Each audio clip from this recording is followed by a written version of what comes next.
প্রকৃতির কন্যা জাফলং। কি নেই জাফলংয়ে?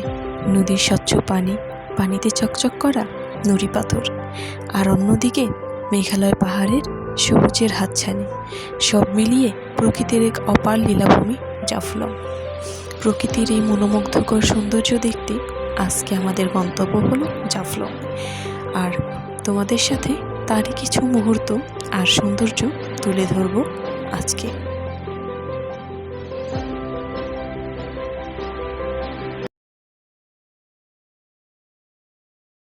আসসালামু আলাইকুম, welcome back to my YouTube channel Tanzila blog and kitchen.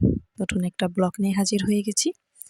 আজকে শুরুতেই বলে দিয়েছি আজকে আমাদের গন্তব্য হলো জাফলং, আর নিচে গাড়িও চলে এসেছে, রওনা দিব এখন।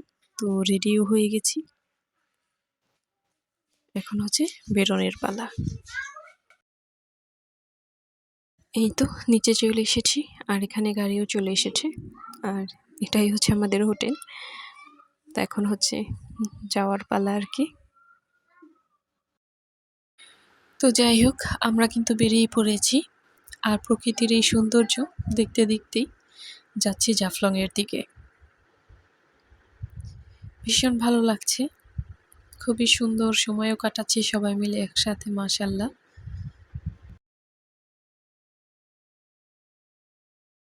তো এখানে আমরা নেমেছি কাঁঠাল কেনার জন্য। আসলে ওই সাইডটা হচ্ছে অপোজিট পাশে বাজার। তোমার চাচা শ্বশুর বারবার বলছিল কাঁঠালের কথা, তার নাকি অনেক কাঁঠাল খেতে ইচ্ছা করছে। তো যে ড্রাইভার উনি বললো যে এখানে অনেক ভালো কাঁঠাল পাওয়া যায়, মানে কোনো ফরমালিন না, একদম গাছের কাঁঠাল। এর জন্য গাড়ি থামিয়ে সবাই গেছে, মানে ছেলেরা গেছে কাঁঠাল কেনার জন্য। আমরা এখানে আর আমরা আসলে একটু বের হয়েছিলাম, আশেপাশটা দেখছিলাম, আর আমি একটু রেকর্ড করলাম। তো দেখতেই পাচ্ছ ওই সাইডে বাজারে অনেক কিছুই উঠেছে আর কি। তো ভাবলাম কাঁঠাল কিনি। তারা কাঁঠাল কিনবে, তারপর দোকান থেকে পলিথিনে মুড়ি কিনে ভালো কোনো স্পেস দেখে খাবে।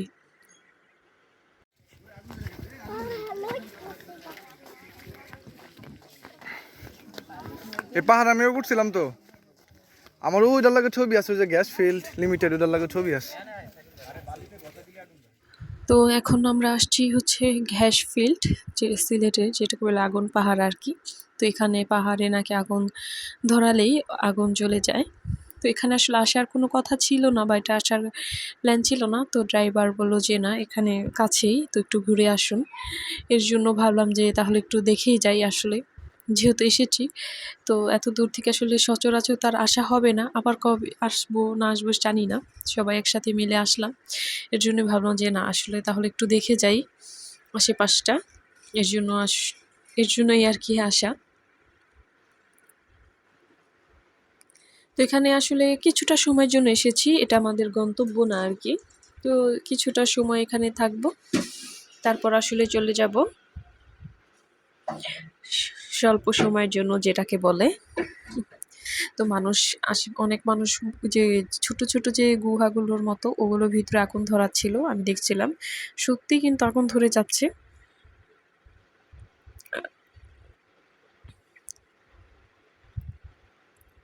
তোমার চাচা শ্বশুর হচ্ছে এদিকে রেকর্ড করছিল আগুন ধরাটা আর কি।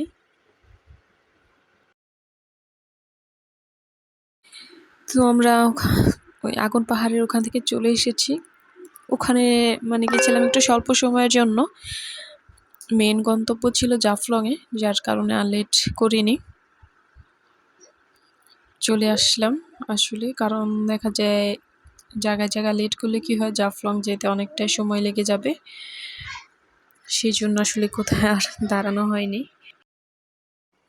এখন হচ্ছে আছি আমরা ব্যানারে, দেখতেই পাচ্ছ লালাখাল। তো এটা অপশন ছিল, কিন্তু সবাই বলছে যে না, এই অপশনটা ক্যান্সেল করার জন্য, কারণ এখানে আসলে বেশি সময় দেওয়া যাবে না।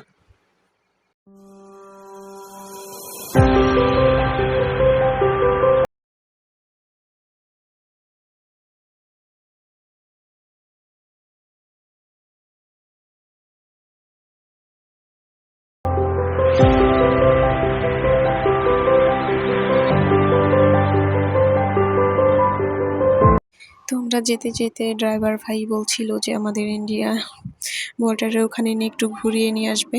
এই তো এটা হচ্ছে ইন্ডিয়ার বর্ডার, এখান থেকেই ইন্ডিয়া বাংলাদেশি বর্ডার, এখান থেকে ইন্ডিয়া যেতে হয়। দেখছো তুমি পাহাড়ে উঠতে চাইছো গাড়ি দিয়ে পাহাড় উঠে নিজে পাহাড় আবার নাম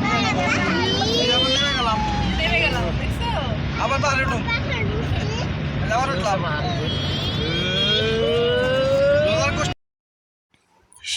তো আমরা সবাই আসলে খুব মজা করতে করতে যাচ্ছিলাম। তো এটাই হচ্ছে একসাথে আসার মজা, ভীষণ মজা লাগে কোথাও গেলে আর কি, সবাই একসাথে আসলে। তো খুবই মজা করছিলাম আমরা আর যাচ্ছিলাম, ভীষণ ভালো লাগছিল। তো ফাইনালি মোটামুটি আমরা আমাদের একটা গন্তব্যে পৌঁছেছি।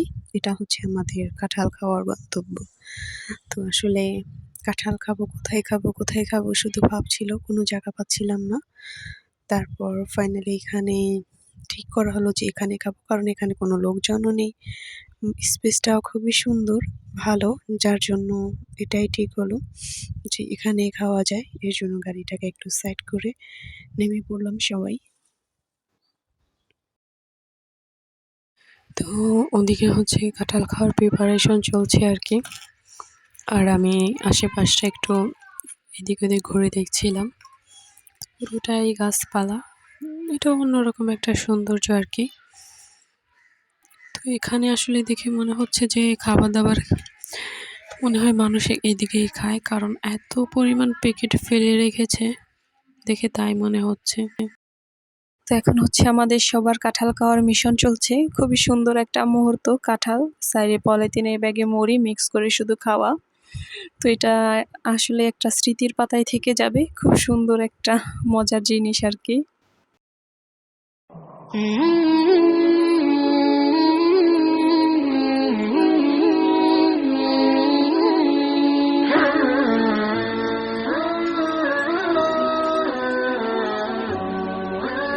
তো ফাইনালি চলে এসেছি আমরা জাফলং, শুধু চলেই আসিনি, এসে এখানকার একটা রেস্টুরেন্টে দুপুরে খাবার দাবারও শেষ করে নিয়েছি, কারণ রাস্তায় টুকটাক করতে করতে কিন্তু আমাদের অনেকটা সময় লেট হয়ে গেছে আসতে আসতে। আর সাথে যেহেতু বাচ্চারাও ছিল, তো এর জন্য ভাবলাম যে এখন নিচে গেলে অনেকটা সময় লেট হয়ে যাবে, বাচ্চাদেরও ক্ষুধা লাগবে। এর জন্য তো মনে হলো আগে খাবার দাবারগুলো শেষ করে নিই, তারপর হচ্ছে বাদবাকিটা আসলে পরে দেখা যাবে। তো ওই সাইডে হচ্ছে ভারতের মেঘালয় রাজ্যের ওই সাইডটা, ভারতের সুন্দর ছোট ছোট বাড়িঘরগুলো দেখা যাচ্ছে। আমার তো খুবই ভালো লাগছে, ভিউটাও মাশাআল্লাহ খুবই সুন্দর। আমার কি বলবো, আসলে বলার ভাষা নেই, খুবই সুন্দর লাগছে ভিউটা। তো মন চাচ্ছে দৌড়ে দৌড়ে বাড়ি ঘরগুলোর মধ্যে চলে যেতে, ভারতের ওই পাশটায় বাড়ি ঘরগুলো কিন্তু ভীষণ সুন্দর। মনে হচ্ছে আমাকে যদি কেউ দাওয়াত করে খাওয়াতো একদিন। যাই হোক, সব মিলে খুবই ভালো লাগছে।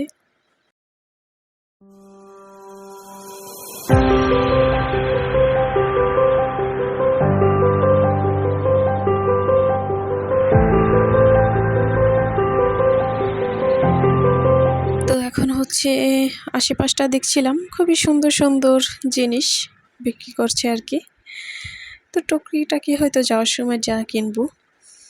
আর এখন হচ্ছে নিচে যাব, তো আমরা নিচের দিকেই যাচ্ছিলাম আর কি। এই তো আমরা একদম দেখতে পাচ্ছ পাহাড়ের ওই সাইডে যাব, একদম পাহাড়ের শেষ দিকে। তো নামছি আর ভাবছি, আল্লাহ যে পরিমাণ উঁচু, নামছি ঠিক আছে, উঠবো কী করে, আল্লাহ জানে উঠতে গেলে কী অবস্থা হয়। আর পর্যটকদের তো অভাব নেই, প্রচণ্ড ভিড়, প্রচণ্ড মানুষ, আর তার মধ্যে হচ্ছে প্রচণ্ড রোদ, ভীষণ রোদ। তো দেখা যাক কি হয়। এই জিনিসগুলো কিন্তু খুবই কিউট, খুবই ভালো লাগছিল দেখতে আর কি। তো এই হচ্ছে আমাদের অবস্থা, আমরা কিন্তু নিচে নামতে নামতে হারান হয়ে গেছি। এর জন্য একটু বসে রেস্ট নিচ্ছিলাম, রেস্ট না আর কি, বসে একটু লেবুর শরবত খাবো, যার কারণে একটু বসেছি। আর এই তো এদিকে হচ্ছে আমার ছেলে একটা সানগ্লাস পরে সেই ভাব নিচ্ছে আর কি। আর এই তো হচ্ছে আশেপাশটা, দেখতেই পাচ্ছ কি পরিমাণ যে রোদ এখন। আর এদিকে হচ্ছে আমাদের বাচ্চা কাচ্চাদের ফটোশ্যুট চলছে আর কি। তো সবার জন্য একই কালার গেঞ্জি কেনা হয়েছে, তোমার চাচা শ্বশুর কিনে দিয়েছে। ঘুরে এলাম জাফলংয়ের, তো ওদের একটু ছবি টবি তোলা হতো, এই আর কি। আমি বসে বসে আশেপাশটা রেকর্ড করছিলাম। তো বসে নেই, এখন হচ্ছে গুটি গুটি পায়ে সামনের দিকে এগোনোর পালা, কারণ বসে থেকে তো আর লাভ নেই।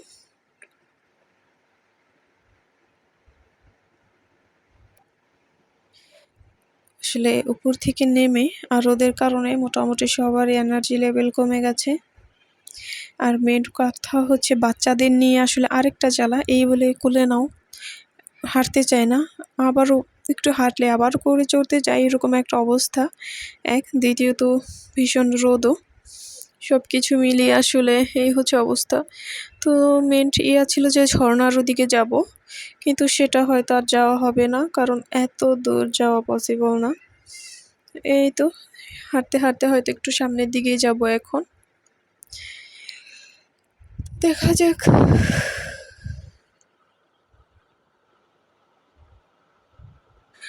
অবশেষে খুবই কষ্টের পর চলে এসেছি। এই তো এখানে তো পর্যটকের অভাব নেই গো বাবা। আর একদম পাহাড়ের কাছাকাছি, খুবই ভালো লাগছে।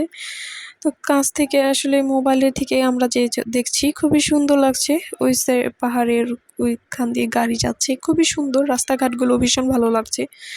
যেহেতু ওটা ভারত পড়েছে আর কি, তো এখান থেকে দেখছিলাম, খুবই ভালো লাগছে জায়গাগুলো। আর সেই ছোট্ট ছোট্ট বাড়ি ঘরগুলো যেগুলো রেকর্ড করেছিলাম সেগুলো দেখা যাচ্ছে।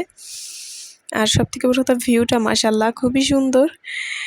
মাঝখানে যে ইসাটা যে ঝুলন্ত ব্রিজটা, এটা মাশাল্লাহ খুবই খুবই সুন্দর। এই তো এই হচ্ছে আমাদের অবস্থা, আমরা কিন্তু এক একজন পাথরের উপর বসে পড়েছি সবাই। তো ওই সাইডে গিয়েছিলাম, দেখছিলাম তো এত ভিড়ে, আর ওই সাইডে এখান থেকেই বসে বসে উপভোগ করছি ভিউগুলো। তো ওই সাইড তো দেওয়াই যায় না, বর্ডারের একটু এপাশ হলেই বাঁশিতে ফু পড়ে যায়, এমন একটা অবস্থা আর কি। তো ওইদিকে অনেকটা সময় পার করলাম, তো এখন ওখান থেকে চলে এসেছি এই সাইডে, মানে চলে যাচ্ছি। তো খুবই ভালো লাগলো। আর কি বলবো আসলে, তো যাই হোক ফাইনালি একটু উপরের দিকে চলে এসেছি। ওইখান থেকে ওখানে প্রচণ্ড ভিড় ছিল, তো ভিড় থাকলেও অনেকটা সময় কাটিয়েছি। তো আমাদের মতো সবাইকে দেখলে মনে হয় কি সবাই আসলে ছবি তোলার জন্যই বোধহয় আসে, এমন একটা অবস্থা। তো আমরাও খারাপ তুলিনি, ছবি যথেষ্ট তোলা হয়েছে। তো এখন হচ্ছে এই সাইডে এসে একটু নীরবতা পালন করছি, নিরিবিলিতে আর কি। এই হচ্ছে, তো আজকে আসলে এখানে কেউ গোসলে নামেনি, কেউ আসলে গোসল করেনি, যার কারণে হচ্ছে এতটা সময় আসলে লাগেনি। গোসলে নামলে তো সারা দিনের একটা ব্যাপার হয়ে যেত। আর এখন হচ্ছে চলে যাব আর কি ফার্স্ট। যাই হোক এখন চলে যাবার পারা। তো ভাবছি কি করে উপরের দিকে উঠবো, আল্লাহ ভালো জানে। এদিকে কিন্তু প্রায় অনেকটা সময় হয়ে গেছে, মানে বিকেল বিকেলে হয়ে গেছে, কিন্তু রোদের কারণে আসলে বোঝা যাচ্ছে না, প্রচণ্ড রোদ। এখন আমরা চলে যাব। আর এইখান থেকে হচ্ছে, তো আজকে আমাদের কালকে আসলে শ্রীমঙ্গল যাওয়ার প্ল্যান ছিল। তো দেখা যাক, ফার্স্টে রেল স্টেশন যাব, ওখানে দেখা আগে ট্রেনের টিকিট পাই কিনা, তারপর ট্রেনের টিকিট পাই কিনা দেখে তারপর আসলে ডিসিশন নেওয়া হবে যে শ্রীমঙ্গল যাব কি যাব না। যাই হোক, তো দেখা যাক কি হয়। কাটিয়া দিলে সে চলিবে আবার না মোবাইলে যে যেটা পারে এটা অন্যজনে পারে খুব কঠিন আর যে যেটা পারে তো সবাই মিলে ভীষণ মজা করতে করতে যাচ্ছিলাম, কিন্তু দুঃখের বিষয় হচ্ছে ট্রেনের টিকিট পাইনি। এদিকে কিন্তু অনেকটাও রাত হয়ে গেছে, কারণ শুধু কালকে না, আগামী কয়েকদিনের মধ্যে ট্রেনের কোনো টিকিট নেই। ফার্স্ট, সেকেন্ড হচ্ছে খুবই ঝড় বৃষ্টি হয়েছে, যার কারণে শ্রীমঙ্গলও যাওয়া ক্যান্সেল। কারণ কি ঝড়, বাচ্চা নিয়ে ঝড় বৃষ্টির মধ্যে যদি শ্রীমঙ্গল যায়ও, যদি ঘুরতে না পারে তাহলে তো গিয়ে কোনো লাভ নেই। ফাইনালি সব ক্যান্সেল। তো এখন এসেছি রাতে খাবার খাওয়ার জন্য। তো এটা বাস স্ট্যান্ডের পাশেই একটা রেস্টুরেন্টে। তো এখন মিনিমাম রাত 11টা বাজে। তো ওর ট্রেনের টিকিট যেহেতু কয়েকদিনের মধ্যেই নেই, এর জন্য বাসের টিকিট কাটা হয়েছে। তো এখন হচ্ছে যাবার পালা। তো বাসে উঠে পড়েছি, বাসও ছেড়ে দিবে। প্রায় 1টার কাছাকাছি বাজে এখন, অনেকটা রাত। তো আজকে ব্লগটা এখানে শেষ করব। কেমন লাগলো অবশ্যই কমেন্ট করে জানিও। আমাদের সমস্ত সারাদিনের সমস্ত কিছু তোমাদের সাথে শেয়ার করলাম। যদি একটু ভালো লেগে থাকে অবশ্যই আমার চ্যানেলটাকে সাবস্ক্রাইব করে দিও। ভালো থেকো, খোদা হাফেজ।